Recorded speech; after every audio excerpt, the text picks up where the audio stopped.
Hey there, everyone. Welcome to Thursday. It's First Things First. I'm Jenna Wolf. That is the Hall of Famer Chris Carter. This is Nick Wright. How we doing today, guys? Good morning.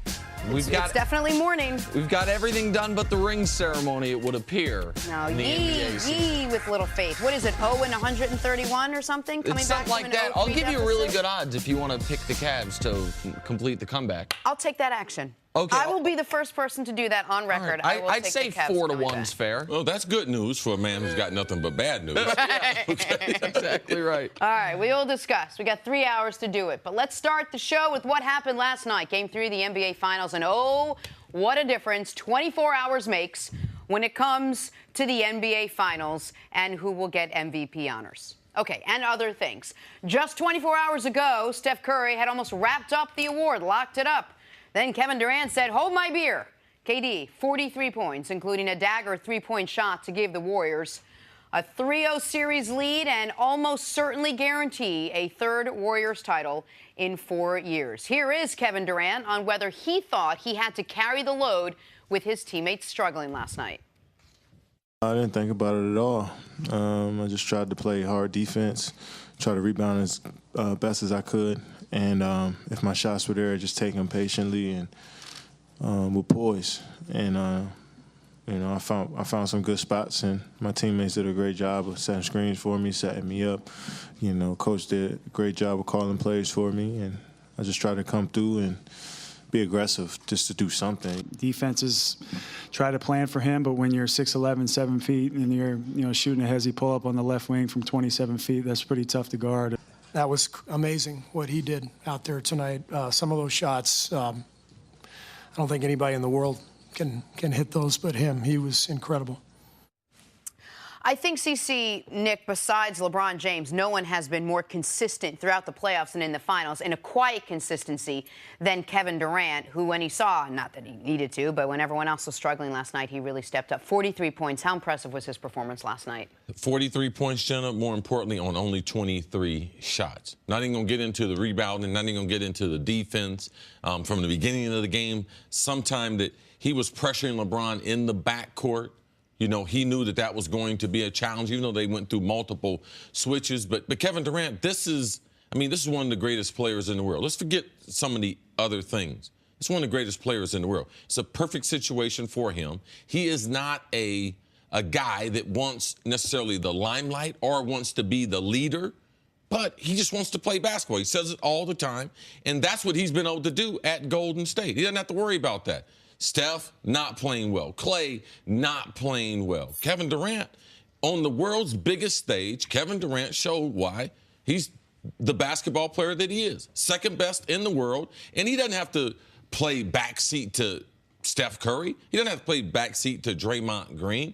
In his role within this organization, it fits his skill set. So not only can he be that good offensively, but his ability to make plays for his other teammates. He's got a high basketball IQ. Yeah. The totality of it was just too much for the Cavs. And it's not as if we didn't know this, but now that we've seen it, these are the pictures, and Kevin Durant was a huge part. In yesterday's show, I thought that he was going to be a big part to what they were going to do in game number 3.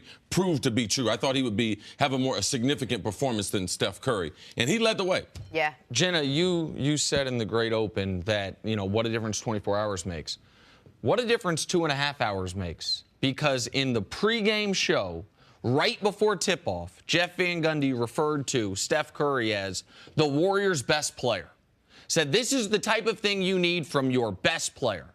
And that will probably be the last time Steph Curry gets called that, as long as Kevin Durant's on this basketball team. Because Kevin Durant, yesterday, a guy who could stop playing basketball today and be one of the 25 greatest players in the history of this great game, will probably finish in the top 15, maybe higher, had the greatest game of his career last night. Let's not get it twisted what it was. It was his playoff career high. It was a game where his other MVP, the reason the Warriors are so unfair is because it's KD and Steph. Steph was having one of the worst games of his career. Yes. Certainly his worst finals game, and he's had a few rough finals games over his 4-year final run. And KD had an answer every single time, up to and including hitting a shot from further back, but in the same area of the court that he won last year's finals with, winning this year's finals with. The left wing three-pointer. Last year was to turn a 2-point deficit to a 1-point lead. This year was to turn a 3-point lead into an unable to overcome 6-point lead.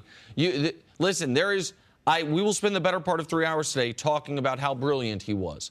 But when you have a player of this caliber who plays the best game of his career, 3 hours sometimes isn't enough. And there are guys who get out there and they look like they're trying very hard and they're successful. No one makes it look more effortless than Kevin Durant. There are shots he takes and he's just no expression on his face.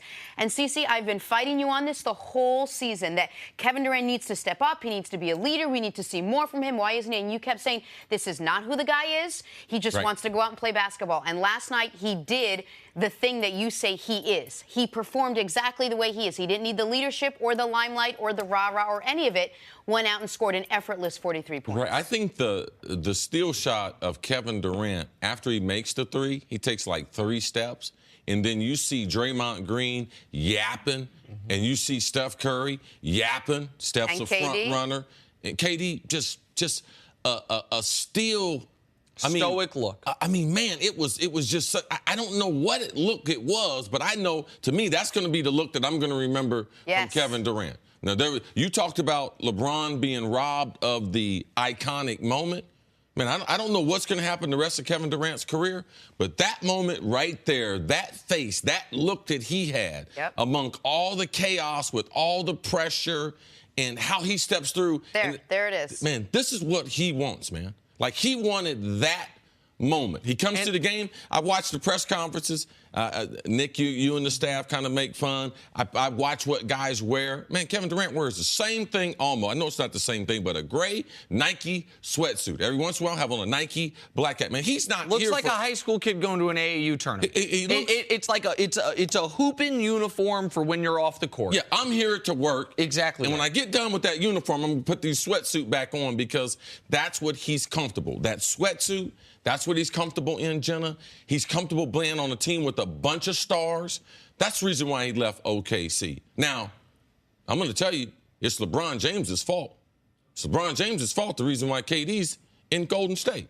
Because a couple years ago, if they don't come back from a 3-1 deficit... there's the butterfly effect of what losing that title allowed the Warriors to do.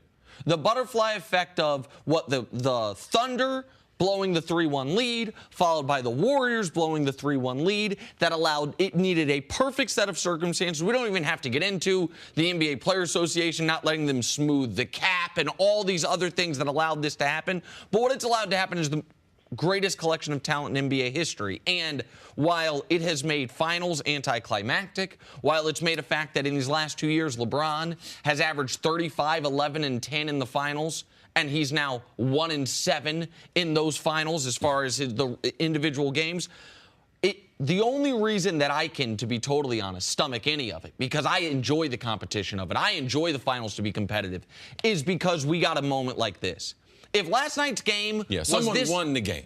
Right. If last night's game was this result, but it was because Steph went for 22, and KD went for 24, and Clay went for 26, and it was just we got an iconic NBA moment last night. And how about this? I don't blame the Cavs for what their game plan was. There have been 5 times this year KD scored 40 points, playoffs or regular season. Last night was the first one the Warriors won. Like, the idea of don't let Steph get off, don't let Clay get off. We don't really have a great way to stop Kevin Durant anyway. But what Durant did, I couldn't believe this stat. I think it was Marcus Thompson tweeted it out. All year long, KD never made more than one 30-plus point three-pointer in a game, regular season or postseason. Never had a game where he had more than one of those. Last night, he had 4 of them, including the shot that is the iconic shot we're talking about. He was unguardable last night. It wouldn't have mattered. It didn't matter if LeBron was on him. It didn't matter who was on him. He was unguardable last night. And I've poked fun at KD a bit for the quote he gave to Bill Simmons, which is, listen, LeBron spends all his time in the gym working on his body. I work on my game. I want to be able to make shots from everywhere. And we saw some of the downside to that at the end of game 1 when JR bodies him for the rebound. Before JR, it's like, maybe you should spend more time working on your body. I said that. Well, you saw the flip side to it last night. Not a spot on the court that he can't make a shot from. And we've never seen someone his size be able to do that. The length he's listed is 6'9", dude's 7'1", and with the super long arm.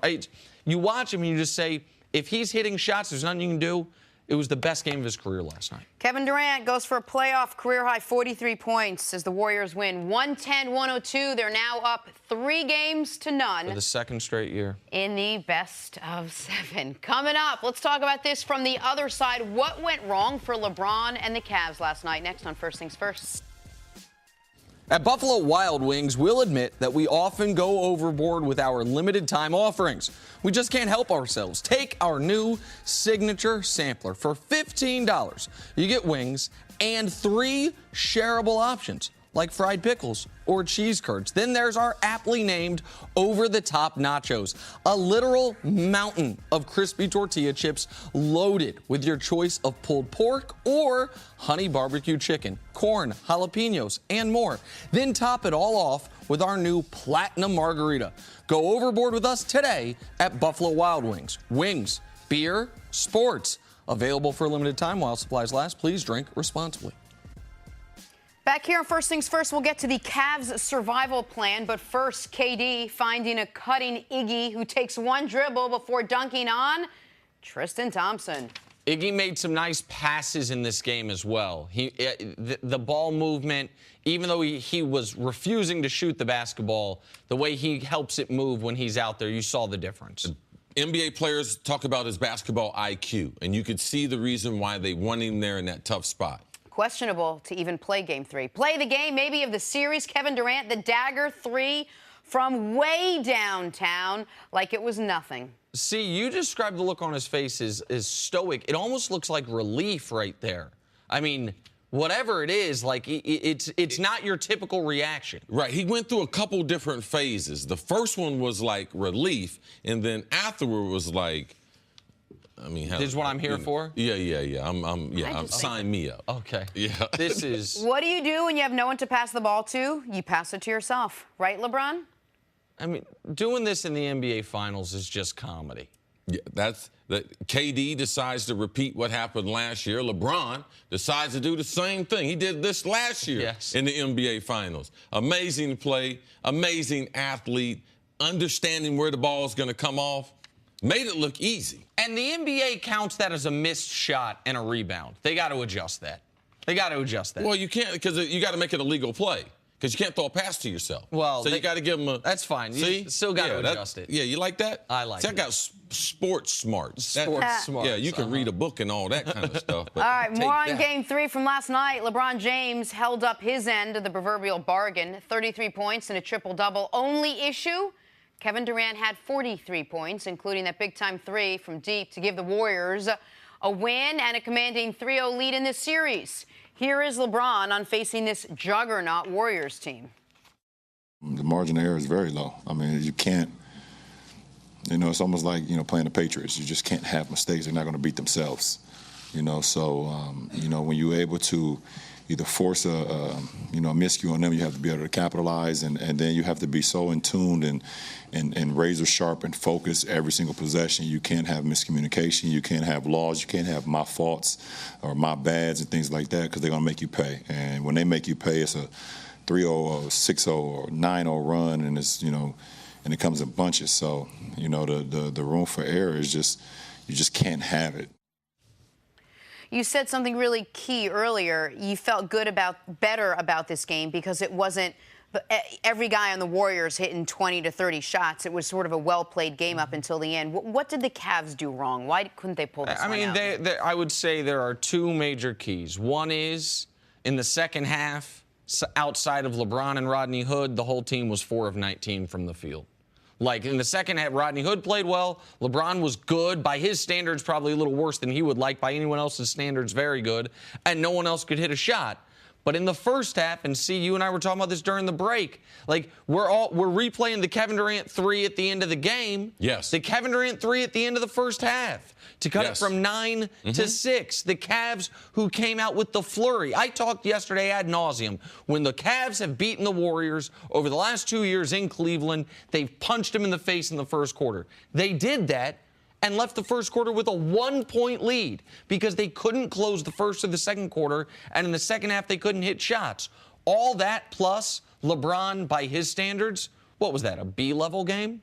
A 30-point triple-double, like on just under 50% shooting? LeBron wasn't spectacular. He wasn't spectacular from the mid-range game, and he wasn't spectacular from the three-point Right. line. So those are the things that LeBron, it's gotten to that, where he can get a 30-point triple-double, and we could be like, wow, we've seen him play so much better. I thought a lot of yesterday's offensive output was going to be predicated on how many jump shots could he hit. And you could see that he couldn't get his jump shot going, and he still was able to get 33 points. But the run at the last minute of the first quarter to get Golden State within one shot, two possessions of the Cavs, and the last minute right before halftime, when the Cavs had all the momentum, when the Warriors needed a shot, Kevin Durant or someone else made that shot. Another reason that they lost, or what went wrong with the Cavs, was you can't allow Jordan Bell to have 10 on the road.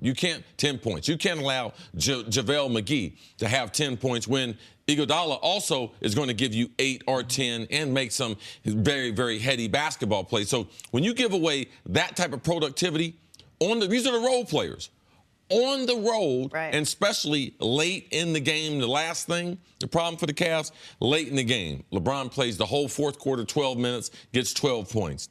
The rest of the starters, they get 2 points. Kevin Love gets 2, Tristan, 0, JR, 0, George Hill, 0. So even they're playing against an iconic team that got an iconic performance from Kevin Durant, late in the game, if the starters that are LeBron and the others, if they give him some help, they can still steal this win, game number 3 in Cleveland. The other, through regulation of the first 3 games, the Cavs have scored 107, 103, 102.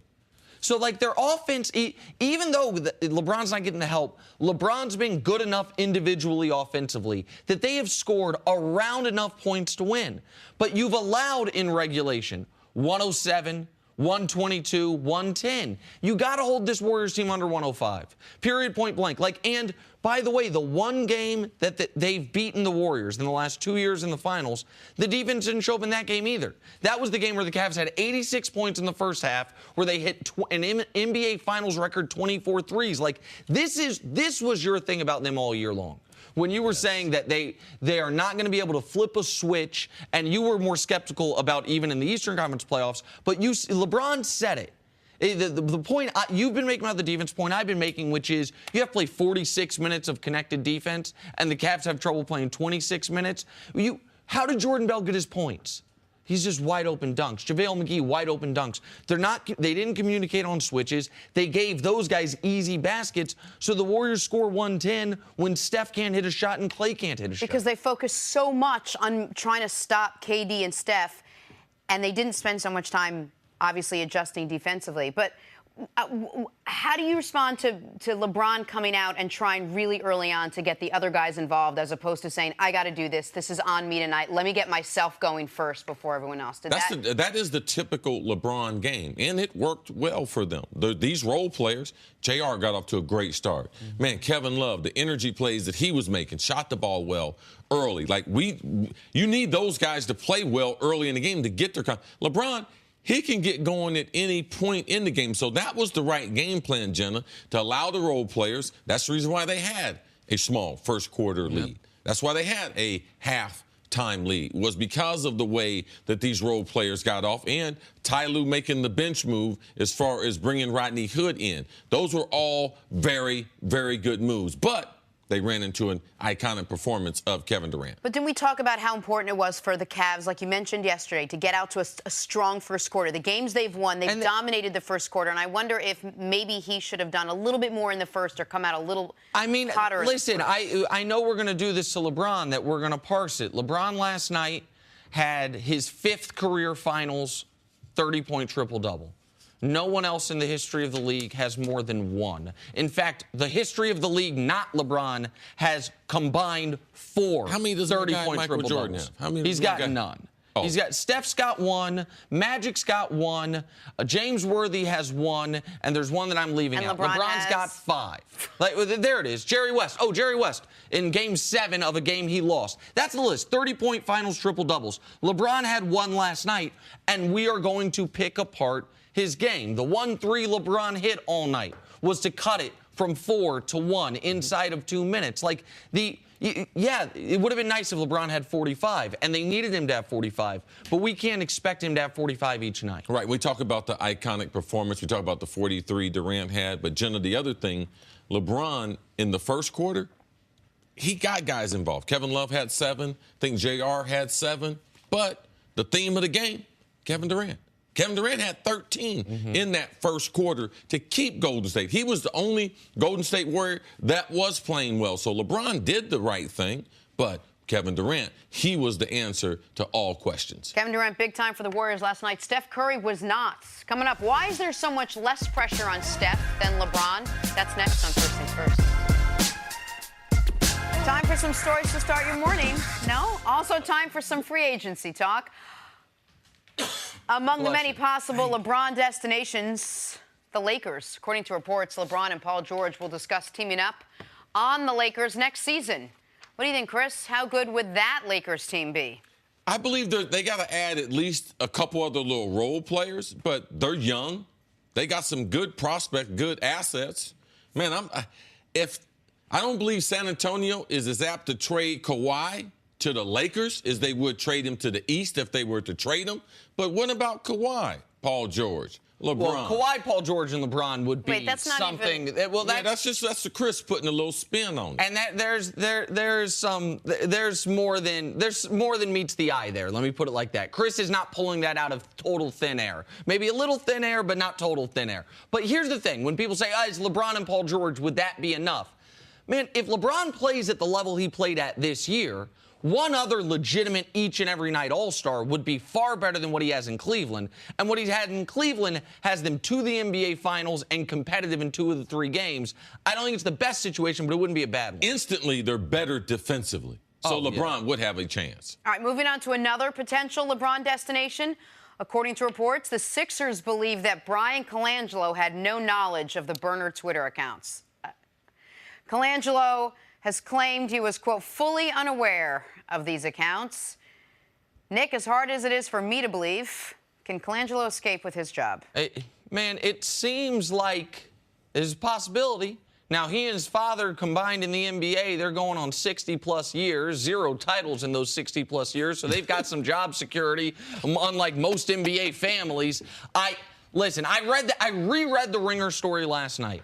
People, again, he was called and asked about 2 of the accounts. They didn't mention 3 of the other ones. And then right when the phone call ended, yes, those 3 that weren't mentioned shut down. It was shut down or went to private. I don't understand how there's any deniability here, but I would have fired him 6 days ago. The fact that he still has a job to me means he might keep the job. Now, he might be able to keep his job, but that don't mean if I'm a player that I got to trust him, because that trust was breached. With that intel, there's too many things that were actually true going through these accounts. Now, I got common sense, all right? Don't try to pull that one over on me. And I do believe that who his father is will ultimately have an influence. I think it is right now. It's still having an influence. Clearly, the Sixers want to try to find a way to keep him if they're going through all this. All right, back to last night's game. Rodney Hood had a solid night after being reinserted in Ty Lue's rotation. Perhaps should have done that a little sooner. He scored 15 points, 6 boards in the loss. Nick, how impressed were you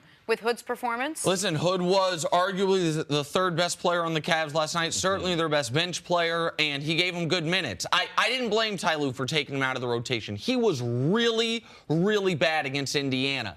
But luckily for Rodney Hood, Jordan Clarkson was as bad as any player in playoff history has been with extended minutes. So that spot in the rotation opened up, and Hood made the most of it. Hood was really good for them last night. And the reason why on the second trade, why we thought that the Cleveland would get better. They had Hood with the other pieces, gives them far more athleticism. He's got a great jumper. He can get his J. It was perfect for what the Cavs needed. I just wish that we had seen this for 30 games, because I believe with a playoff performance like last night, if we had some time, he could have gone for 25 or 30 last night. But based on the limited role that he was going to play, because he hadn't been playing, he could only get 15 or 20, even though he played a spectacular game. All right, finally, Kevin Durant picked a perfect night to have his playoff high. He scored 43 points, including a big three-point shot with less than a minute to go. Warriors now hold a 3-0 lead in the series. Chris, how impressive was KD's performance last night? It's the most impressive performance I've seen him. And seeing he's been to 3 finals, his first one there with OKC, and to see where he was before in the Western Conference final when they were up 3-1, and how his attitude now in these big moments, it's totally changed. So he went to the right place for his personality. Now he's got to be able to work out some other things, but it's time to recognize him for who he is. I mean, he's one of the best scorers. He's a shot maker. And right now, at this point in his career, the situations aren't bigger than him. Anytime you can face LeBron James and be able to play the way that he's played, man, you got to give Kevin Durant credit. Man, he spent hundreds and thousands of hours in the gym working on his game so that last night that the world could see it. And as Nick said, man, he's got spots on the court, not 3 spots, not 5 spots. He's got 10 spots on the court where he is totally comfortable. And to me, Steph is dangerous because of the length for which he can shoot. But I would much rather face Steph day to day than to face Kevin Durant day to day, because his overall length, and he doesn't need a pick. He doesn't need to run off a screen. He can take you one-on-one. He can take you off the bounce, and if you give it to him, he can just shoot it. So the number of offensive weapons that he has, I believe, is scarier than what Steph presents. If on this 3-hour show today we spent all 3 hours talking about Kevin Durant, I'd be fine with it. This is the best game of the guy's career. Okay, this is a guy, you guys know how irrationally much I care about NBA history. This is a guy who will end up in the Pantheon. This is a guy who already is one of the 25 greatest players ever. And we saw his greatest game of his career last night. His playoff career high. Another iconic shot from almost the identical spot on the court that he hit the one in Game 3 last year, except this one was 5 feet further back. You mentioned scoring from anywhere on the court. I'm going to go a deep pull here for a moment. When KD's first couple years in the league, he reminded people of someone, a guy named Bernard King. So Bernard King played with the Knicks. He didn't look like Bernard King, but the reason he reminded him he could score from anywhere. Bernard King famously talked about how he only had 5 dribble moves. He had a dribble move if you regarded him close right, far right, straight up, close left, far left.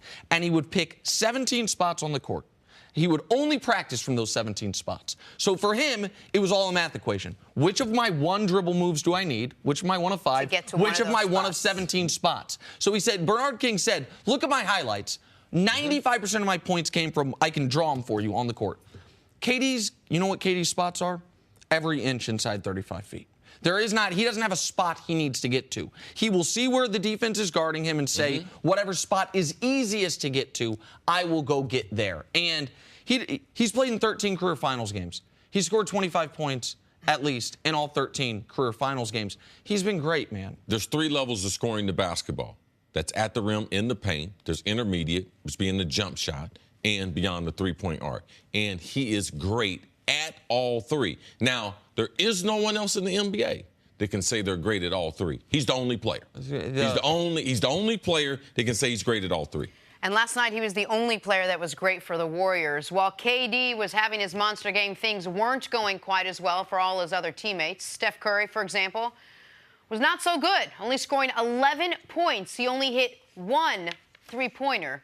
Despite his struggles, Golden State has now all but wrapped this up with a 3-game-to-none lead in this series. Here's LeBron on the challenges of playing the Warriors. That's why they retooled this team, went out and got KD to where there's really not much pressure on, I want to say any of them to score, but if one of them have a bad game, then they got 3 or 4 guys that can actually pick up, the load. CeCe, what do you think? Is LeBron right that there's not much pressure on any one Golden State Warrior? Well, I'm not going to hold him to every word much, because there's pressure when you're that talented regardless. Now, I can argue that sometimes when you play with talented players, mentally, it's more challenging. But there are times where you get breathers. Steph, there's no way he has that type of game and he's happy at the end of it unless KD has that iconic moment. So I understand what LeBron is saying. After being very, very successful for a long time in the NFL, Dennis Green went out and got me Randy Moss. And it alleviated a lot of pressure day to day for me to be spectacular. Okay. You know, so I didn't have to worry as much. Now, I worried about my own game. I put the same amount of energy, the same amount of practice, but it wasn't a death sentence if I didn't play well. So the game, it was more joyful to play. Well, and I tell you this all the time, of 16 years playing, those 4 years I played with Randy were my most enjoyable years. Not only did we win more, but because that burden was lifted, having him there. Yes, it is. He's true. LeBron, it's right. There is a special type of pressure that you could argue when you have other great players, you don't want to let them down, that you want to meet their level. I understand that. But for the most basic level of pressure, it is how much of my team's ability to win lies on my shoulders and my shoulders alone. And that is what the Warriors have hacked. That's what the Warriors have solved. Steph Curry would be the best player on every team in the NBA except for the two teams playing in this series. So 28 teams, if Steph went to that team, he'd be their best player. He was 1 for 14 last night with 4 minutes left in this basketball game, and his team was ahead.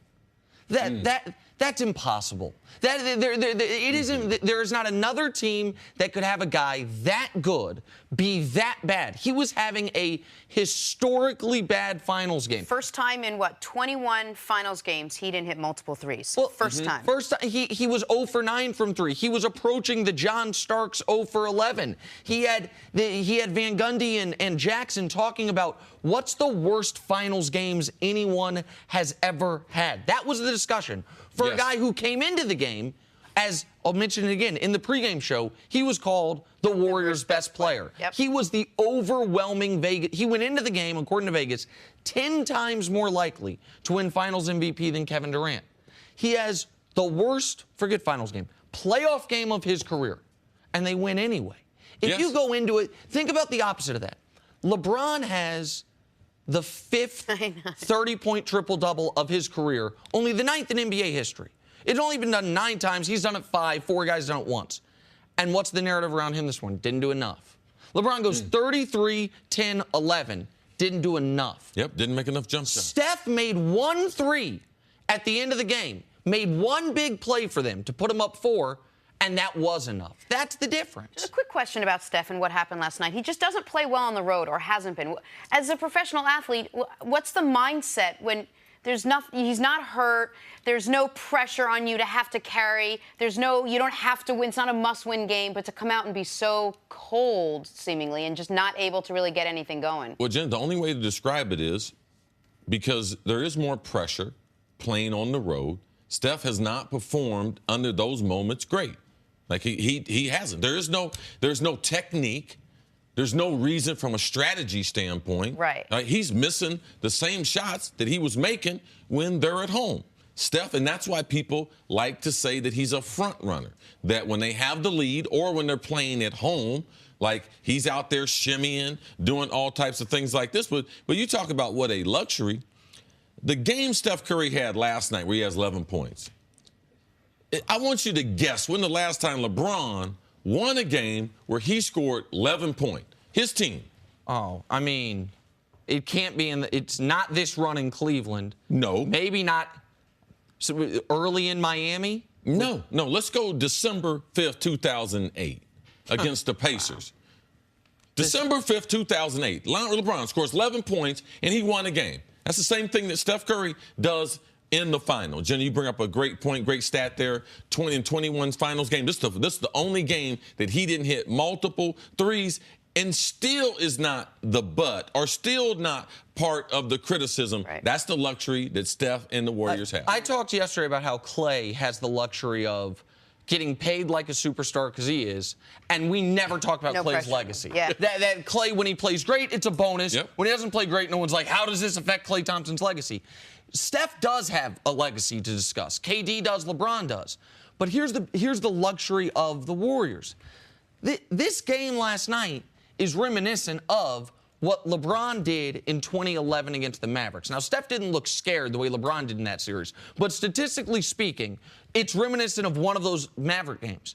We've talked about that series, those games, for 7 years. Yes. Why? Right. Because when LeBron had that game, his team lost. And if last night, if you don't have Kevin Durant, if you forget if he's not there, just put DeMar DeRozan in that spot, right? Who's a top 15 player, top 20 player in this league, and he has 30, right?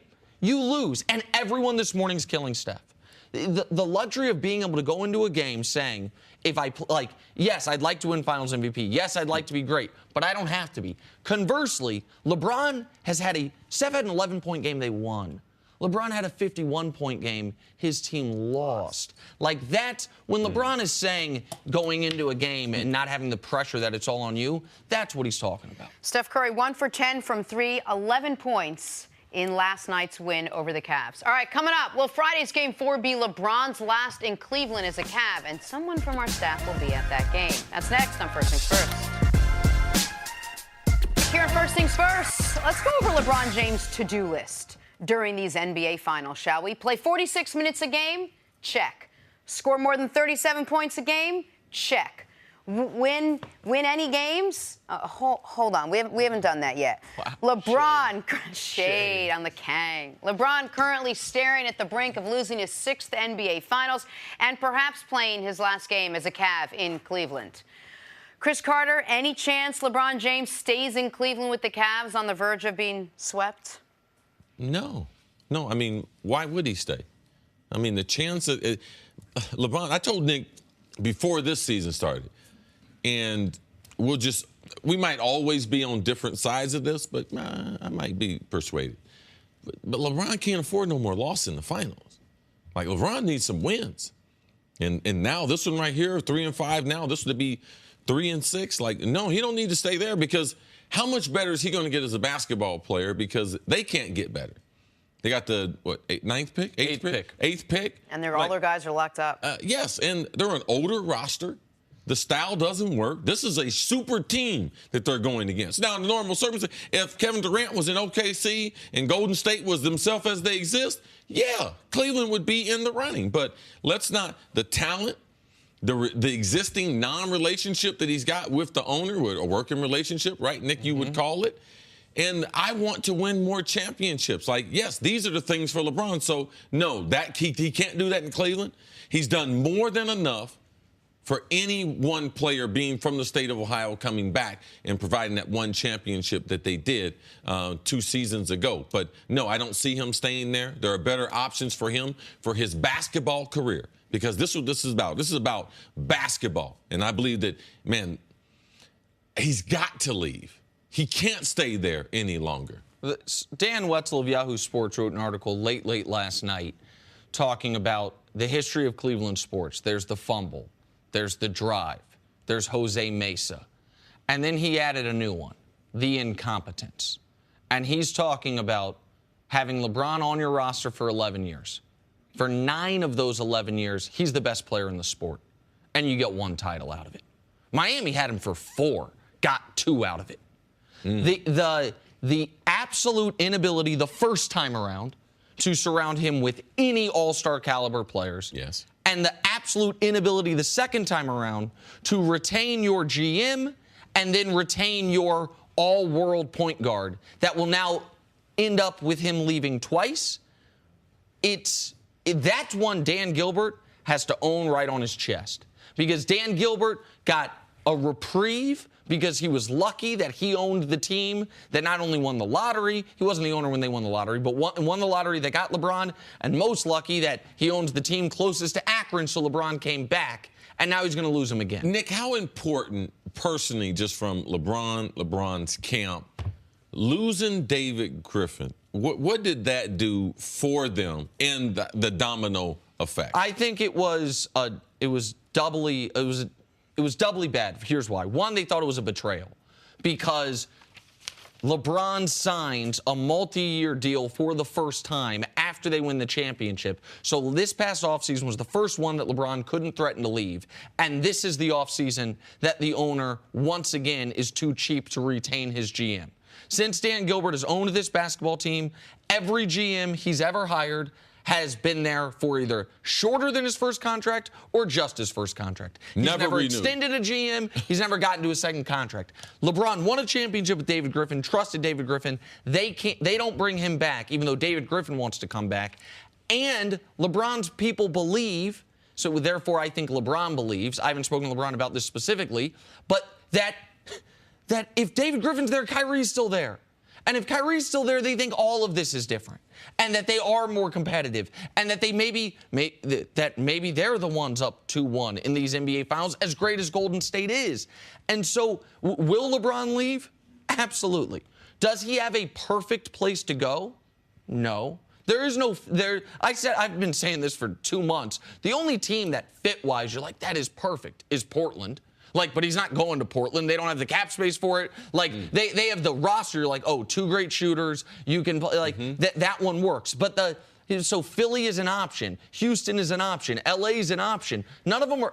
I'm sure LeBron, to be totally honest with you, would like to stay in Cleveland 1 more year. See what the Lakers do. See what happens with Kawhi. See if a better fit opens up. But I would argue the Cavs and Dan Gilbert have forced his hand to where he can't stay in Cleveland another year, not if he wants to compete for a title. But unlike last time, he has this beautiful luxury of being able to choose any team without anyone having any issues. Everyone seemingly knows he's leaving. I don't think Cleveland fans are expecting him to stay, whether they want him to or not. He can pick wherever he wants to go. We've got multiple teams on the table. There are reports that he's meeting with multiple teams. And he can choose where he thinks he wants to spend probably the last 4 or 5 years of his career, which is a luxury he didn't have the first time he left Cleveland. Well, there was several things he didn't have. You make great points. There were several things he didn't have. He didn't have experience. He didn't have the backlash of making the decision. So how much smarter he got after that. He wasn't a champion. He wasn't a champion. I mean, he was considered to be a traitor. Born in Ohio, drafted in Ohio, going to bring a championship to Ohio. So when he left, and I'm going to tell you what LeBron don't have, and this is the most precious thing you got. That's age and time and youth. He was 25 then, Jenna. Now, he wasn't a champion, but at 33, this is the last move on the chessboard. If this don't put him in checkmate, if this don't get him to be the GOAT, then there are no moves after this. Which is again, LeBron knew when he was trying to get them to keep Kyrie that Kyrie's contract expires after next year. He also knew that the folks in Cleveland believe, and if you look at any of the advanced numbers, that Cavs team in last year's NBA playoffs was one of the greatest offenses ever. It took Kevin Durant playing at a level he's honestly played the highest level he's played over the course of a series in his career. Now, last night was the best game of his career. It took a perfect storm for the Warriors to win the series as quickly as they did. They liked the idea of running it back, maybe having another year next year, and then make that final decision. If Kyrie Irving's still on this team, it is not a foregone conclusion LeBron's leaving. LeBron wanted them to keep Kyrie. David Griffin has now gone on the record in the last month or so saying, yeah, I think if I were there, I could have found a way to maybe smooth this over. None of that happened, and now LeBron's got to go. I want the movie to come out just so I could see how it ends, so I know, and then I could talk about it the next day on the air, and then I'll know more than other people. Well, hey, coming up. If we stay on the air, we'll be talking about it. It'll be Kenyon Martin we're making a movie. Tells us what went wrong for the Cavs last night. Hear from him next on First Things First. Welcome back in to First Things First. We're now joined by former NBA All-Star Kenyon Martin. What's up, Kenyon? Good to see you, sir. Kenyon, it's all but over. Or no? Maybe? Huh? Ain't no maybe in this. This thing is a foregone conclusion. Oh, boy. All right, so 24 hours ago, Kenyon Martin, Steph Curry was well on his way towards wrapping up his first Finals MVP award, and he would have if this was a best of 3 and the Finals ended after Game 2. But it's not, and so he didn't. And in Game 3 last night, Steph struggled, and Kevin Durant did not. And man, did he not. 43 points, including a dagger three-point shot to help seal the win. Kenyon, I'll start with you. How masterful was Kevin Durant's 43-point night in Game 3 last night? It was laughable, just how easy it came. Made it look easy, right? Yeah, he had an automatic. Just the carryover from Game 2, he didn't miss a beat. He figured out, I think at the end of the Houston series, what he wasn't doing, and he was letting them force him into shots. This Game 2, Game 3, he was, I'm getting to my spot, and stop it if you can. And he's proven that no matter who they got over there, they can't do nothing with him. And one of the things that's different, like NBA players have spots. You talked about the legendary Bernard King in his book, how he wrote about the spots he was trying to get to. Yeah. You've defended players. You know, part of the game plan is, listen, he likes to be here. He likes to be here. But we've never seen a player that has so many spots on the court and at 7 feet. Man, if they bring him above the three-point line and hand him the basketball, we've never seen any type of weapon like that in basketball. Oh yeah, he's a special guy. Like none before and none to come that I've seen that can do that and put the ball in the basket at that rate, that size, skill set, handle the ball. He's a matchup nightmare for most guards in this league, most bigs. Well, he's a matchup nightmare for anybody because the guards aren't tall enough and the bigs aren't fast enough. Yeah, so what do you do? I mean, and you mentioned that he can get every spot is his spot, but last night, what made last night's game so special was he expanded his range unlike any time he's done all year. I'm gonna bring this up again. He didn't have a single game all year where he hit more than one shot from 30-plus feet. Okay. He hit 4 of them last night, including the dagger to win the game. And so, like, we've always known he's a matchup nightmare. We've always known he's a great mid-range shooter. When he's hitting from Steph and Lillard range, then there truly is nothing you can do. You know why he didn't score 50 last night? Because the game wasn't long enough. Like, he was going to keep scoring as long as that game was going. He wasn't getting tired. He was still, he led him in rebounding. This was the all-around, the single best game I believe Kevin Durant's ever had. I know he scored 50 once this year. I know he's had huge games before. All things considered, I believe this is the best game Durant's ever played. I agree with you. I've seen a lot of him. We're in the same conference for years. Yeah. Matched up a lot with him. You had to guard him a lot. Watch tape, yeah. Spent a lot of time guarding him. Try to be physical with him as you can, but that doesn't work. He just uses what he does well. Get to his spots, like you said. The statement that you made earlier that he made about LeBron works on his body and he works on his game, that's the best statement I've heard in a long time. No, because you can tell. You can tell, like, that's what he does. Like, I'm going to go in this gym, I'm going to get in this lab, and I'm going to work on every spot on this court where there will be no deficiencies, where you can't force me to do something that I'm not comfortable doing or I don't want to do, you know? You made when we first came out, you said, how did he do? And you said, well, it was laughable. Yeah. He made it look easy. Because you expect, and you played against him, you expect a guy like this to knock him down and get himself jacked up and pumped up and fired up and rally the team and, like, get the guys going and scream and yell. It's not who he is off the court, and it's not who he is on the court. It's a guy who we hear what you just said. He just wants to practice playing basketball, doesn't want to worry about anything else, and that lends itself towards the performance we saw last night. You can tell that he's on a mission, and he's been on a mission for a couple years now to prove to people that he should be mentioned in the likes with LeBron James and the best in his league, the Kobe Bryant's, and just retired. You know what I'm saying? But he was awesome. I don't know. I'm sitting there watching it and I'm laughing. Like when he pulled up from 33, I'm sitting there like nobody in the whole gym thought he was gonna shoot that but him. Right. Yeah. He knew, like, however they play this, I'm firing it. Yeah. And man, like, it was easy, man. Hats off to him. Listen, I'm a fan. I'm a fan of people who can score the basketball, and we haven't seen a player like him. But the thing that's very, interesting about the whole thing is, you used to guard this guy. How much better has he gotten mentally and physically? Because the physical part used to be something that that was part of the game plan to take to him. When you saw him last night compared to when he was a kid, what is the difference that we're watching as fans? That he's on the attack. He's never playing on his heels now. You know what I'm saying? Before, you can climb into him and he'll probably get a little more timid because he wasn't comfortable in that role. But now you look at last night on the free throw line, just the physical part of it. He's boxing out Tristan Thompson on the free throw line last night. I'm saying? Yes. Keep, like fighting him, keeping him off the glass. Well, a lot of guys wouldn't want that action when you that guy. You know, but he's not backing down from that, which says a lot to me, that he's engaged in all aspects. And like I said, well like when I would guard him, like I said, all I would try to do is get into him, be physical, force him to do things, push him around, hit him, do stuff like that.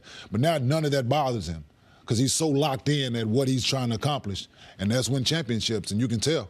Well, and Jenna, you keep pointing out kind of his demeanor, and there's a level to where his demeanor's working in his favor, and that is an even-keeled demeanor. We were talking about this before the show. He doesn't seem to get too low, and he doesn't seem to get too high. That's why, after he hits that shot, Draymond's quote after the game was, "I was cursing him out, and I realized I needed to chill." Steph's screaming. KD is right here. Like, he is, sometimes it almost seems like you're not engaged, when in reality I don't want to say he's on autopilot because he's not, but he is not allowing the results to dictate how he feels about how he played. Yeah. He seems to be a very process-oriented guy. If I make the right choices, if I make the right play, I will, to quote LeBron, live with the result. Yeah. And he's staying totally even-keeled throughout. And I mean, in the last 2 games, he's 25 of 37. In the last 2 games, he's scored 69 points on 37 shots. That's comedy, man. Like the efficiency is something that in today's NBA we value a lot more than we used to. Yeah. Like the volume scores are out of vogue, efficient scores are in vogue. KD's shooting 56% these finals. Steph's shooting 39%.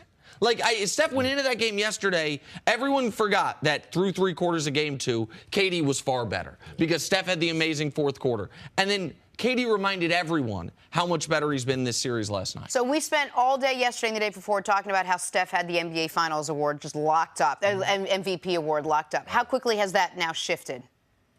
A day. I mean, it's Kevin Durant. 48 minutes of an NBA game. Yeah. That quickly. KD hadn't played bad in the first 2 games. No. Steph had that great 4th quarter. Had that great 4th quarter because that was the most recent thing that we remembered. But and storylines. Yeah, storylines. But KD just came out and reminded the world, and this is what I do in these moments. And I'm up against arguably the best player in the NBA right now, and I'm going to show y'all my worth against that guy. And that's what he's doing. And at the backdrop of Klay doing nothing and Steph doing nothing, because even when Steph went off in the 4th quarter with the 5 threes, which the historic performance of 9 threes in game number 2, man, the other guys were playing good, though. Yes. So now you're talking about it was a little more desperation. It was far more clutch. I mean, what KD did. Yes. Because Steph was terrible for the game. And nobody else to rely on. Right. Well, and so KD still had the benefit last night that even though Steph was bad, they were afraid to leave him, so he wasn't getting double-teamed. But he couldn't – this wasn't a game where, KD scores 43, but they also look at what everyone else did. Yeah. This was KD's game. Yeah. This was I'll say it all day. This is a guy who is going to finish as one of the 15, if not one of the 10 greatest players in the history of this game. Yeah. He's been in the league 11 years. This is the best game he's ever played. This is his career high in the playoffs. It's the best game he's ever played. And another note, what I saw something from KD last night, when he was on the bench and Steph was out there, he was trying to get Steph going. It was doing the free throw. He came up to Steph, gave him dap. Listen, come on, I need you. You know what I'm saying? So that says that he's in the moment. He understands that he needed a little more help. But if you're not going to give it to me, then I'm going to take this thing upon myself like I've been doing this game. And I'm going to lead us to victory. There was a really cool moment at the end of the first half after KD hit that 3, which was a huge 3. The difference between being down 9 and being down 6 at halftime, especially when the Warriors know they're getting the ball to start the 3rd quarter. They almost always score on that play because it's a Steve Kerr basically drawn-up play. KD hits that 3. Steph greets him. They're walking. Steph's yelling, and KD clearly mouths to Steph, "I got you." Yeah. I got you. Like, Steph was playing poorly in the game. Definitely. KD, I think at halftime, had 24, and he said, "I got you," and he lived up to it the rest of the night. Steph Curry, not so great. Kevin Durant, fantastic. 43 points and only 1 fake Twitter account. That's awesome. Oh, wow. I got to bring it in Today's not the day for that. Oh, no, I just to sneak it in. I took it out of all my other stories. Love and it was KD. probably way more than 1. Kenyon, we'll see you a little bit later in the show. Nick, thank you always for the line right before the coffee drink. And you guys at home, has this been the best finals of LeBron's career? Next on First Things First.